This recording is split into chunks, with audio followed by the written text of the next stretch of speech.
All right, I'm going to go ahead and get started. It looks like we have about 104 people, 105 people on right now, but I'll go ahead and kick it off while others are coming in. So thanks for joining us.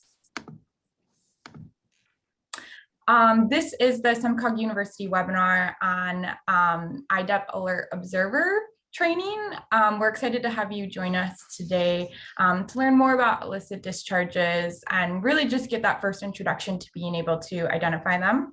My name is Katie Grantham and I'm a planner with SEMCOG, and I'll just be kicking us off and going through some housekeeping items today. So just so you all know, microphones are set to mute. We are in webinar mode, so you won't be able to talk during this webinar, but you will be able to ask questions. So if you have a question throughout the presentation, we're going to hold all questions until the end of the presentation, but there is a little Q&A box that should be located on your Zoom screen. If you access that, feel free to ask any questions. If you are having audio issues, feel free to post in there as well, and I'll try and manage those throughout the webinar today. So thanks so much. I just wanted to go over some training follow-ups because I'm sure a lot of you might have questions about that. So we are offering one professional development hour, or PDH, for this webinar, and we will be sending that PDH certificate, a copy of the slides, as well as a link to the recording of this webinar following the webinar today. So likely there will be a follow-up email in the next week, so just keep your eyes peeled for that. I know a lot of you might be watching from one room. So if you are doing that and you have a lot of attendees, please feel free to email me. My email is on the screen here, the attendance list afterwards, and we'll just make sure that we get those certificates to the folks that participated today, and just be sure that we have a record of who attended. I want to take a minute to thank our partners, all of the counties within Southeast Michigan. We have Oakland County, Wayne County, St. Clair County, Washtenaw County, Macomb County, the City of Ann Arbor, the Alliance of Rouge Communities, and Environmental Consulting and Technology, ECT. We really appreciate all of their help in putting together this training, and we really couldn't do it without them every year. I know that for the past 2 years, things have been a little bit strange because we've moved to an all virtual format, but we're really excited to be able to offer all of our illicit discharge and pollution prevention trainings virtually this year. So thank you to all of our partners, as well as our Partners for Clean Water group, who helped to sponsor this. I just wanted to take a minute to say that we at SEMCOG are diving into the new future of Southeast Michigan and what things look like. We do have a new future of water infrastructure page that some of you might be interested in. We had a roundtable back in August that talks a lot about flooding in our region, as well as addressing water infrastructure funding. It links to a lot of SEMCOG's initiatives, including our new flooding app that we're hoping folks will use to track flooding throughout the region. And there's just a whole lot of great information. I will be sure to post a link to this website in the chat. And if you have any interest in looking over what SEMCOG does and what our regional priorities are moving forward, we hope that you'll visit this page. Now to the good stuff. I'm here to hand it over to Annette DiMaria with ECT. She'll be our presenter for today. And with that, I'll hand everything over to you. Thanks so much, Annette, for being here. Thanks, Katie. Hey, everybody. Hope everyone's doing well today.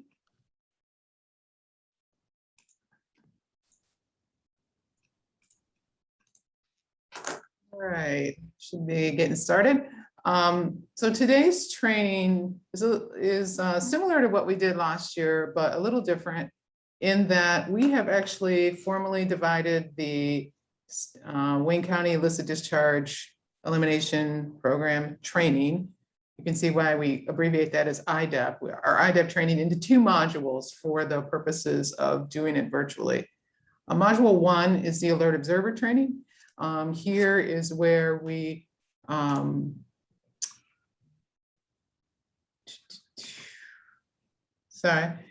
here is where we are going to talk about all the what to look for and the fact that you should report what you see. And this is really meant for anybody who works in a municipality, both field staff and office staff. And then this afternoon's training, we will not be repeating the content that we are talking about today, but we will be diving into the advanced investigations and how to locate the source of an illicit discharge. So we divided into 2 modules. This is module 1, the alert observer training. Hey, Annette, are you trying to share your screen? Yeah, am I not sharing my screen? I don't think so. I would go ahead and just try and reshare. All right. Sorry about that. Totally my fault, I'm sure. All righty, let's try that again. Well, as much as Katie makes me practice, I still mess up. All right, how's that, Katie? That's perfect. Thanks, Annette. All right, so you only missed the title slide, nothing happened in there. So the takeaways from today are really for you to hopefully recognize signs of pollution, not necessarily what it might be, but just to recognize the fact that there is an issue going on. And the second item is really, we hope you will report what you see as well. So those are kind of my 2 takeaways for today. Just kind of diving into the outline. We have kind of breaking this up into 4 different sections. I'm going to go a little bit through the introduction about why we're here and what we're looking for. A lot of slides on in the recognition section, a lot of fun slides to look at and fun pictures to look at, and then reporting and outreach as well. So why are we here? Why do the training? Well, it's required by the MS4 permit. So the MS4 permit is the stormwater permit for municipalities, municipal separate storm sewer permit. That permit has 6 different components. And this is component 2 of the permit, which is the illicit discharge or the IDEP program. This permit applies to public entities in urbanized areas who own and operate a storm sewer system.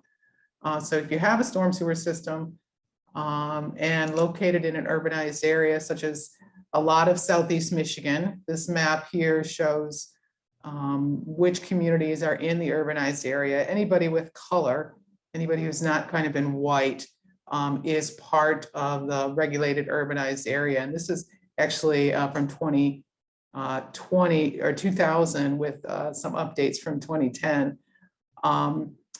Even if you're kind of on the fringe of this area, you might be pulled into the permit based on your proximity to the urbanized area. So you can see that a lot of communities in Southeast Michigan have this permit, and therefore require this training is required under that permit.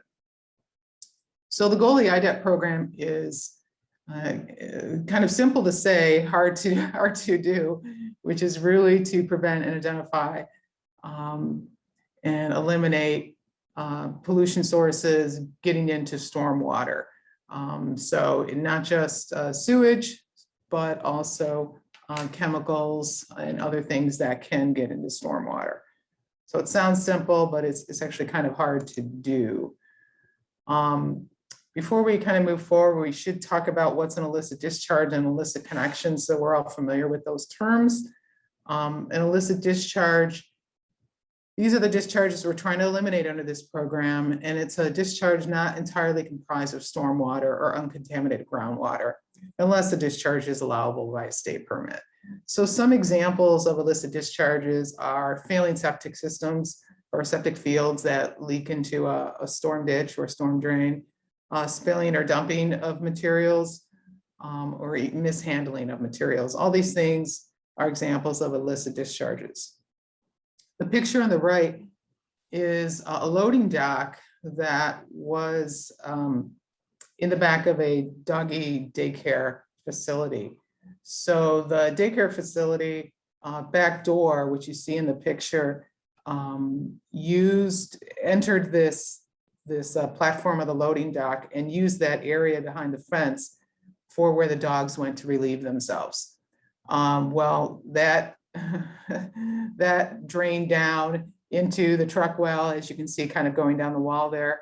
and you have that urine entering into that catch basin. So that's an example of an illicit discharge. So an illicit connection is that physical connection. It's that physical connection. It's between that brings in an illicit discharge to a storm drain. So in this case, the pipe on the right, that clay pipe, is bringing some wastewater into this manhole, which is actually a storm manhole. So that pipe on the right is considered an illicit connection. And an illicit connection obviously kind of creates an illicit discharge. So it takes a village to really be able to find illicit connections and illicit discharges in your community. And I know it's a cheesy line, but it's true. And that's kind of why Eagle requires the training. This training happen for not just people who work out in the field, but also office staff as well. So you can kind of be the eyes and ears of what's going on in your community and maybe see and report what you're seeing. So as an example of that, we have video from the city of Plymouth that SEMCOG put together that talks about their program and how they've been working. The city of Plymouth goes and identifies illicit discharges through several different methods. We utilize our regular water sampling in the creeks with our partners, Wayne County and the Alliance Rouge Communities, who do most of that sampling for us. We then follow up on those results of the water quality through various methods such as dye testing and sewer TVing, as well as just observations in the storm drains. Our field staff are all in the process of being trained as alert observers or have already been trained, so they're aware of what to look for in the drains, whether it's sewage fungus or paper, soap. While they're out and about doing their normal day-to-day activities, they're looking in and looking out for all the things that we don't want. So while they're doing normal stuff, they're also looking out for all those things that we're got in the back of our mind that we know is there, trying to find it so we can fix it. So the city has been fortunate that Consumers Energy has had several years worth of projects of doing gas main replacement in several large sections of the city. The process of replacing the gas mains is pretty intense. So they are going through and they're directional boring all the mains as well as all the service lines to each home. In that process, they've got to uncover all the utilities. So the process is vacuuming down, exposing all the water lines, as well as going through and TVing all the sanitary and storm drains and every sanitary and storm lateral. Wherever they have the potential to bore through, they've been televising and ensuring that none of those utilities are hit. With all that work that Consumers is doing, they've been able to map out a lot of our old infrastructure that's in the ground, some of it dating back to the late 1800s, and we're allowed to go and get that data from them. And so we've gotten sewer TV data, we've gotten GIS data, we have updated our records and also been able to discover some of the illicit discharges and illicit connections that we have within our system. Consumers Energy was in town in 2018, and we discovered one home that was connected just from some of their preliminary TV work that they were doing. When they came back in 2019, did another huge project on a whole stretch where there was a large new development in town, and we discovered an additional 5 more connections. And with that, they've also assisted us in finding buried manholes, going and finding abandoned utilities that still connected to the system, and it's been a great partnership where it's no cost to us, but yeah, we're able to get a lot of work done. For us, having our staff trained in the field detection, they are out and about everywhere. We have infinitely more eyes and ears in the ground that if we didn't have anybody trained to be looking for it. We have everybody from our seasonal guys that are out going and pulling trash, trying to go and see if there's something weird going on in a park, or our Vector operators that are out cleaning sewers and cleaning catch basins. Everyone from the lowest, newest guy to our most senior employees are looking out to keep everything out of the creek. So as part of our everyday work, we've been out inspecting a reconnection of a sanitary or a water service at a new construction home. And as part of our normal process of doing that inspection of the reconnection of the utilities for that home, we verify that connection is on the correct system. So we just this past year discovered when a home was torn down and the utilities were capped off, discovered that it had been since the 1950s hooked up on the storm system rather than the sanitary system. And so prior to the house being completed this year, we were able to get them to switch it over to the correct utility. We've got other routine things that we're going out to assist somebody for backed up sewer. We go and verify both the storm system and the sanitary system, both upstream and downstream from their home, to ensure that their home is still operating as it's supposed to be. And when we're out there, sometimes we find things we weren't looking for. So we've come across debris, sanitary debris in the storm when we're out just trying to find and help a resident for an unrelated matter. I would say successful is an understatement for how our IDEP program is going. We've spent a lot of time looking and trying to keep moving as much as we can forward and correcting as many things as we can. We've been hopefully meeting our requirements and exceeding them. The objective is always going to be water quality and to improve it, and we're always trying to make everything better. Pollution prevention at your facility. Our biggest challenges are just the day-to-day good housekeeping practices. We've tried to make home for as many things as possible, so when somebody moves something, they put it back in the same spot. The challenge is maintaining the will to have everybody, they'll set something down or they'll spill something and wipe it up, but not. Katie, if you can stop that video. Absorbent pads. All right. So hopefully Plymouth gave you some ideas on how and what you can do to keep your eyes open for illicit discharges.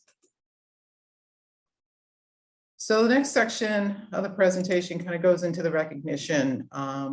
And this is where we have lots of great photos of illicit discharges or illicit connections. So we show these to give you, to give you examples of what to keep a lookout for. Back before there were landfill regulations, unfortunately, dumps were created often along riverbanks to house waste, solid waste. So occasionally those banks will erode and expose an old dump. So this is one example of kind of an illicit discharge. You will typically have some leachate associated with these dumps, and it's not good. So if you do see something like this, it's best just to call Eagle and get Eagle involved in rectifying.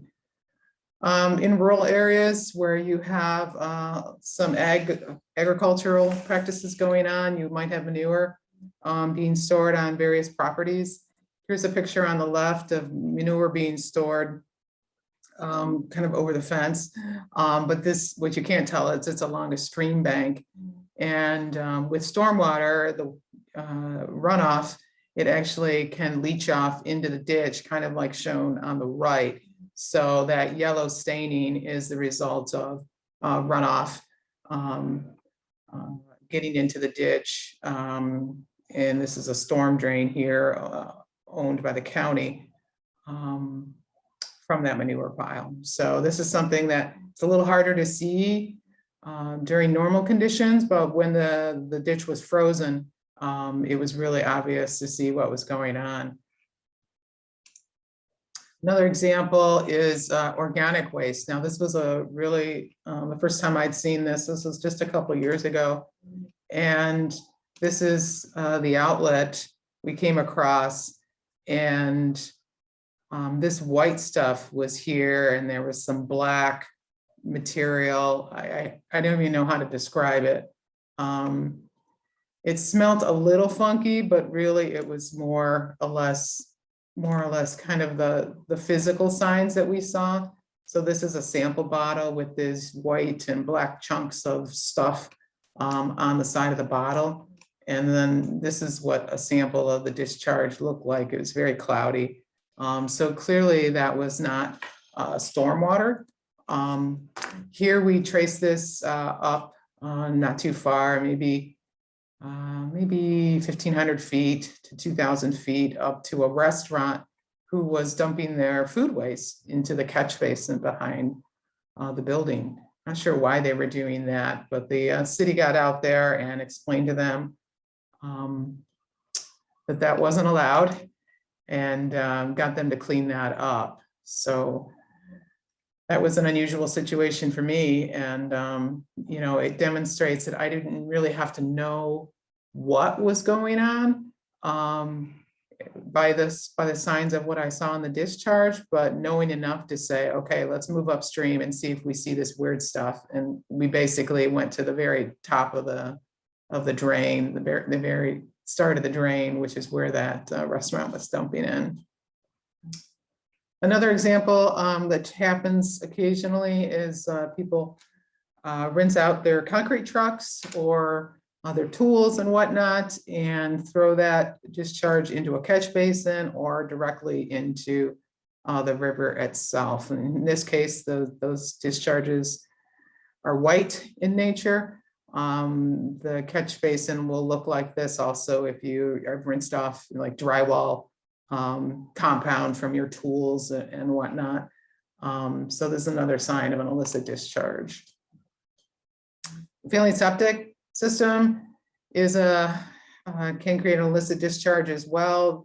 A septic system, if you're not aware, is a standard septic system. There are more advanced ones, but when the wastewater from a home is piped to a tank and material is settled out in the bottom and floated on the top of that tank, and the effluent is drained to a field underground and through perforated pipe is allowed to percolate into the ground. These are very effective ways of handling wastewater from homes. But if they're not maintained well, and after time, as the system ages, the field can fail.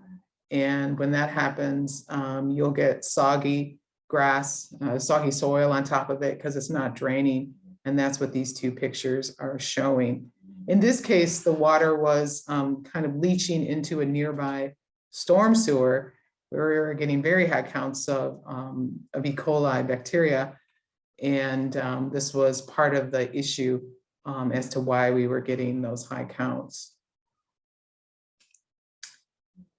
Gray water and gray staining is another sign of sewage discharges to a storm.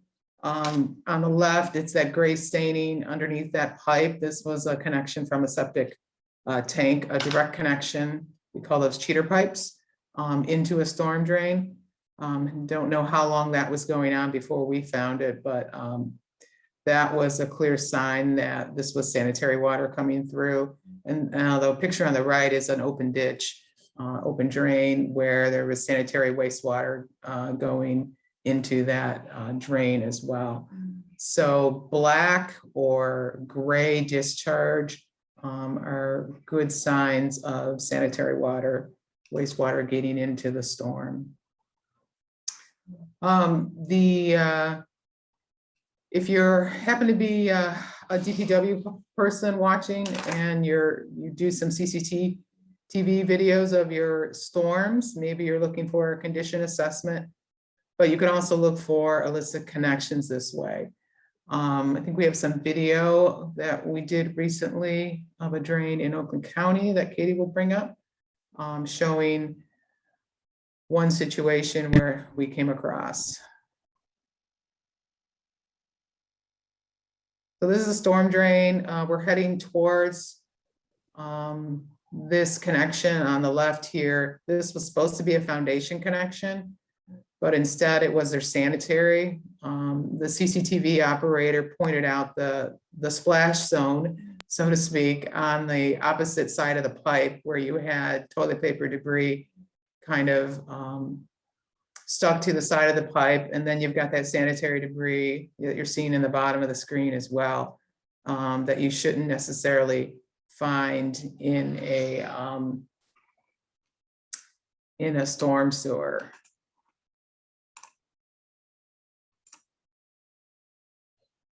Oops. Share.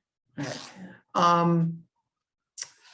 So if you see something funky as you're doing some CCTV work of your storm, please let people know, because the other thing that you could see in that picture was the gray staining underneath this tap. So again, this was supposed to be foundation drain, but it ended up being the sanitary sewer for one home in a subdivision. The picture on the right is just another, sign of sanitary debris in storms. Lots of times when we're working, in fact, with this drain on the left, although you see sanitary debris here, when we were at the outlet doing sampling and at downstream manholes, we knew we had high E. coli because, that's what our samples were saying, but we never saw sanitary debris. I think that was partly because this was a two-person home. An older couple lived here and they just didn't produce a lot of sewage. And so we never actually had sanitary debris in our observations. So when we saw this, we were surprised on one hand, but happy that we were able to find the source of the E. coli. Well, in older communities, you can have sanitary sewers going through your storms. That's what is showing here. You've got the storm drain with the sanitary line coming through it. In this case, a chunk of the sanitary line broke off. Maybe something was dropped, I don't know, but that line is that exposed storm. So when it rains and that that sanitary sewer will surcharge, it'll overflow into the storm, getting wastewater into the storm. So if you see something like this, obviously that's a sign of an illicit discharge. Sewage fungus is another thing to look out for. The outfall on the top left of the screen was discharging this gray water into the river. Shortly downstream, we have this sewage fungus and this was noticed by a volunteer who was doing river work and trying to recreate on the river. And what had happened here was that there was an overflow from the sanitary into the storm where the sanitary was plugged and overflowing into the storm during dry weather conditions because of a plug in a sanitary. Sewage fungus kind of looks like someone took flour and threw it on the bottom of the river, and the fungus itself is kind of rope-like, and it'll be kind of slimy and kind of nasty looking. So if you see something that's really unusual, it's a sign of something's going on, and in this case, it's wastewater getting into the storm. Wastewater into the river in this case. Soap suds are, well, I should say bubbles can be natural, and they can be a sign of sewage or wastewater getting into the system. So how do you know the difference is kind of the question. Soap suds, if you take a sample of it, put it in a jar, you shake it up, it's going to foam up, just like you might expect. If you put a drop of Dawn detergent in a jar with some water and shook it up, it'll foam up. The suds are iridescent, and so you'll have that rainbow color in your sample. Another type of suds or foam is unfortunately PFAS. PFAS foam. It would be unusual to find this. In this case, this is a real situation where there was an overflow draining onto the roadway, and PFAS foam is very white. It's kind of lightweight and kind of tends to pile up, kind of like shaving cream. It's a very lightweight foam. Whether you know what the foam is or not, or the bubbles, it always should get your attention. And in a little while, I'll show you some natural bubbles that are not an illicit discharge, but obviously this is a sign of an illicit discharge is when you have foam coming down your bank onto your road. There are lots of different types of oils. Hydraulic oil in the top top left, cutting oil, which is often white, heat treated oil, which is orange on the bottom there, and just your standard fuel, which will give you that rainbow discharge. Any signs of anything like this in a stream or in your storm sewer, that's an illicit discharge. On the flip side, you will get iridescent film on waters that are actually natural phenomena, just based on the breakdown of organic material. And we call these a false oil sheen. So these are really different than an actual oil sheen because the film will break up into platelets and not swirl like oil will.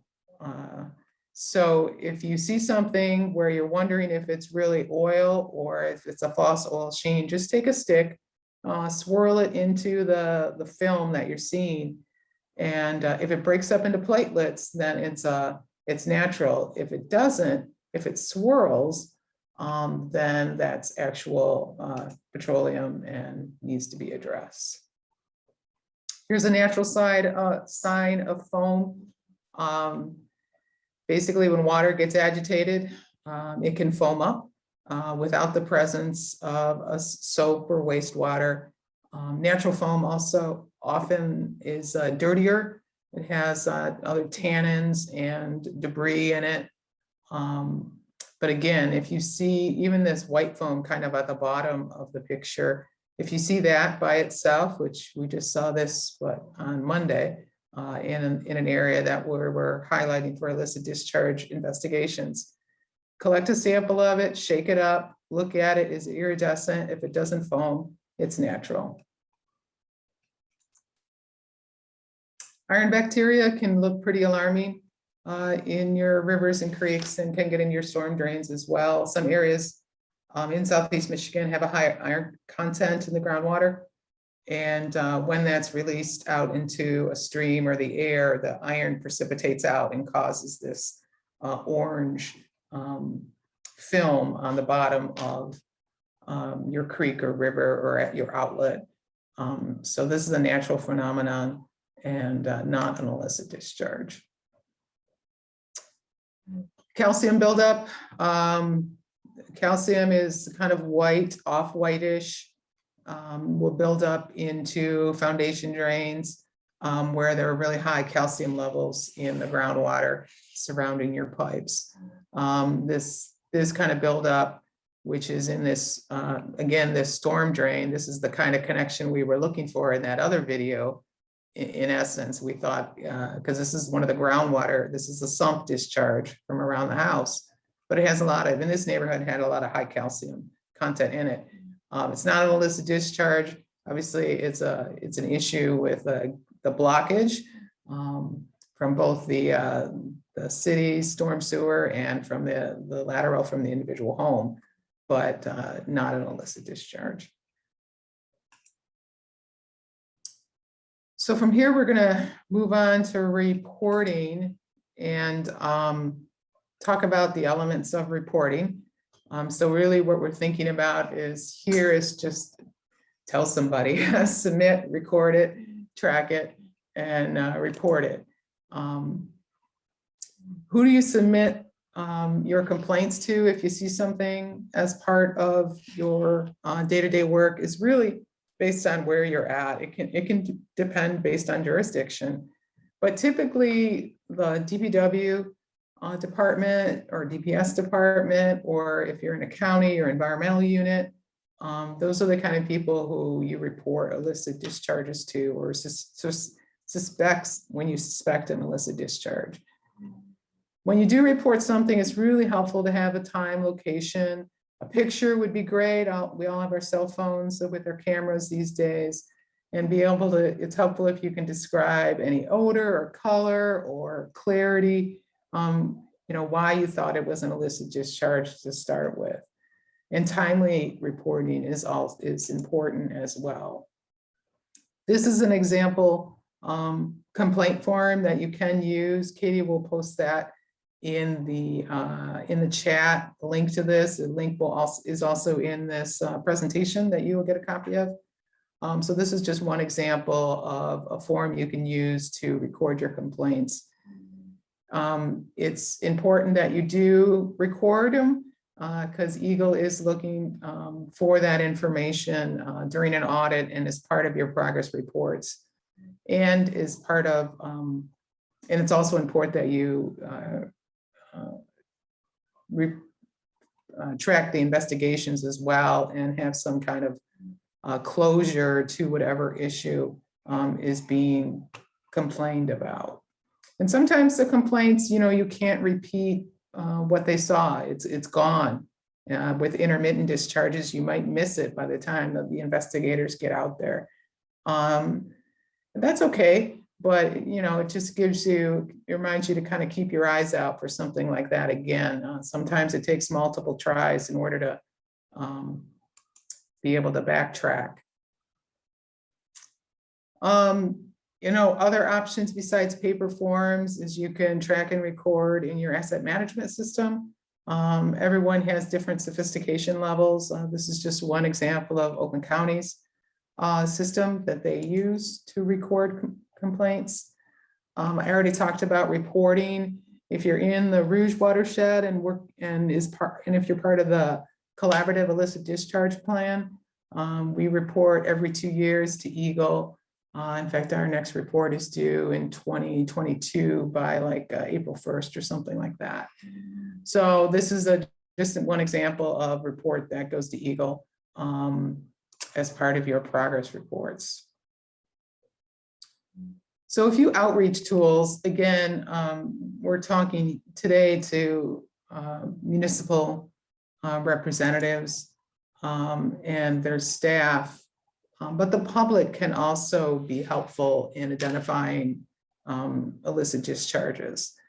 And so getting the public involved is another way to get some complaints in. I know we don't want complaints, but if something is out there and people are seeing it, we do want them to report it. So we have tip cards. You can use signs like report a polluter down on the bottom that Macomb County uses. Giveaways like the magnet here that has Oakland County's name on it in the bottom left. Brochures. This is one of Washtenaw County's examples. Lots of different ways to get the word out.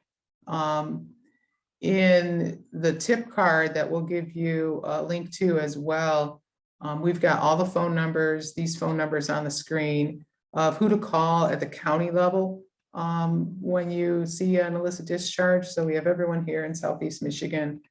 And that can be a starting point if you see something and don't know who to call, if it's not within your own municipal jurisdiction, or if you need some help in investigating.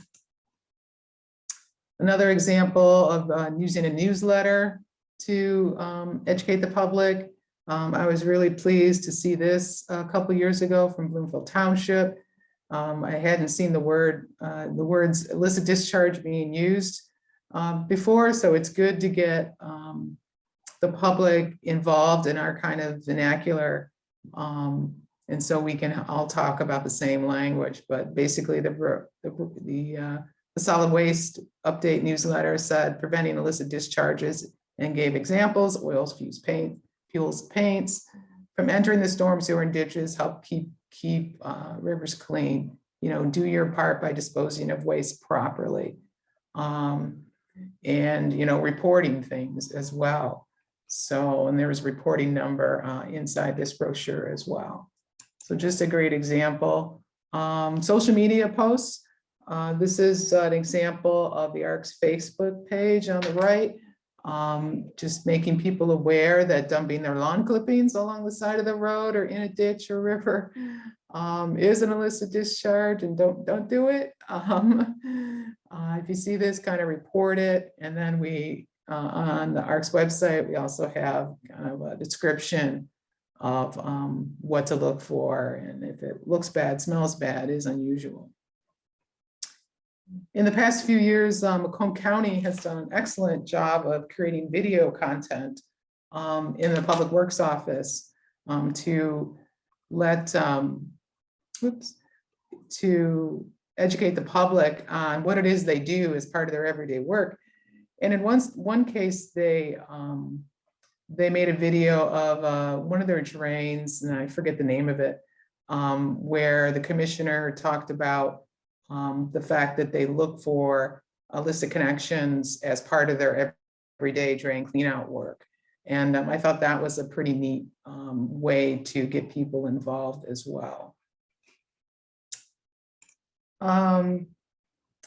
After this, it's really about investigations. And so once you see something and report it, the IDEP investigators will get out there and from your community or county and start looking for where the source is. This is all about backtracking up the stream where you saw it or the storm drain. So there's manhole inspections, sampling. There might be sewer inspections with CCTV video, smoke testing, dye testing, all sorts of methods to do some investigations to figure out where the problem is coming from. Most people on this call are not necessarily responsible for those investigations, but these are basically the next steps and the subject for Module 2 presentation, which we'll do this afternoon for those who are investigators. Katie did some acknowledgements, and I want to as well. Big thanks to all the counties for the photos that they provided, and Eagle as well. City of Plymouth for putting together that video and talking about their program.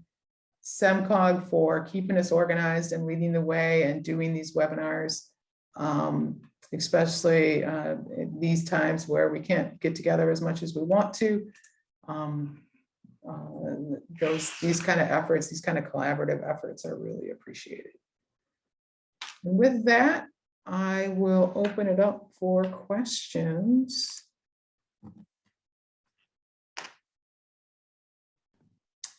Awesome. Thank you so much, Annette. For folks on the line, if you have questions, this is just a reminder, you're welcome to post in the chat as well as the Q&A box that should be on the bottom of your screen in Zoom. Right now, it looks like we don't have any questions, but I actually have some, Annette, if I can give you a little bit of a lead, and if folks want to post questions as we go along, that would be great. So I know that so many people online have so much work to do. So why is identifying and reporting these illicit discharges important? Well, it's the only way we're going to get better water quality. I mean, that's the bottom line. We're really not asking people to do too much effort in terms of reporting. Yeah, it's a little bit of a task, but I think we're in an age right now where everybody understands the impacts of just letting it go and closing your eyes. You don't know necessarily what the problem is when you see something. It could be something benign and not that important or not an illicit discharge, or it could be the sign of something that's been going on for a long time and be kind of, you know, really not good, like a sewage discharge. So. For sure. That's definitely good to keep in mind. We did just have a question come up in the chat. So Sami asked, is there a time frame when you can report an illicit discharge? Well, reporting should happen right away from basically from the time you see it, you know, until the time it goes is reported. It should be as quick as possible. Many of the counties have 24-hour pollution complaint lines. And that's some of the phone numbers that we posted there on the previous slide. And so it should be reported as soon as possible. In terms of reporting to Eagle, that just happens every 2 years in your progress report. You identify, you list out the complaints you had and how they were resolved in a quick spreadsheet. And that just goes every couple years to Eagle. So it doesn't have to be something that's reported to Eagle right away. There are situations where Eagle does need to be notified about sewage discharges. And that's in your permit about the conditions about when that notification is applicable. Perfect. That's great to know. So report it as soon as you see it. We have a comment from Kelly. I like your question already, Kelly. She starts out with telling I'm the expert. Well, that's all I Very need. smart. All right. What do you see as the most common illicit discharge, and would you share your most rewarding find and resolution? You don't have to say where. Most common. So we look a lot for sewage. I do a lot of my work in the Rouge watershed, and we look a lot for sewage. So high bacteria is the sign we see most often.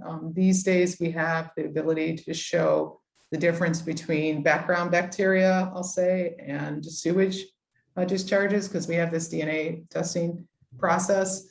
And so that's a common one we see, is the high bacteria. You know, I don't know, they're all so different, Kelly, so I don't really have a common one. In terms of visual signs, I see a lot of stuff that shouldn't happen, but I think my most rewarding find and resolution, it varies based on the time, but it's usually the most recent one. So it's the one in that video that I showed you. We've been working on that one for a couple years and started to doubt whether or not there was really an illicit discharge there. I just thought of another one too. So the most rewarding ones are the ones that are hardest to find and take some time to get through. We had one in another community where we did the CCTV work, and although we had a tap, it wasn't active, and we dye tested the house that we thought it came from, and the house was connected correctly, but it ended up coming from a different home. I don't know why I didn't test the other home, because it was much further away from the tap.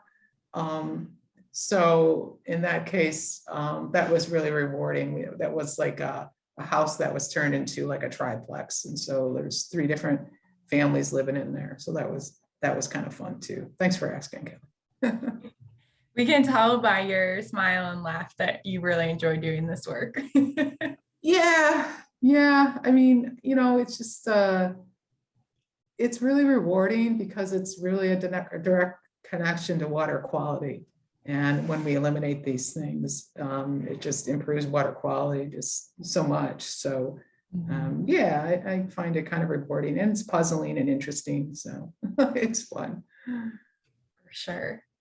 Do you have any recommendations for what people should do if they run into something that they're not so sure about, you know, whether it's an illicit discharge or they just can't identify it? Yeah, call the county. So the county have great staff, you know, Ron and Joel in Oakland County, Sue Thompson in Wayne County. Jeff Bednar and his crew in Macomb.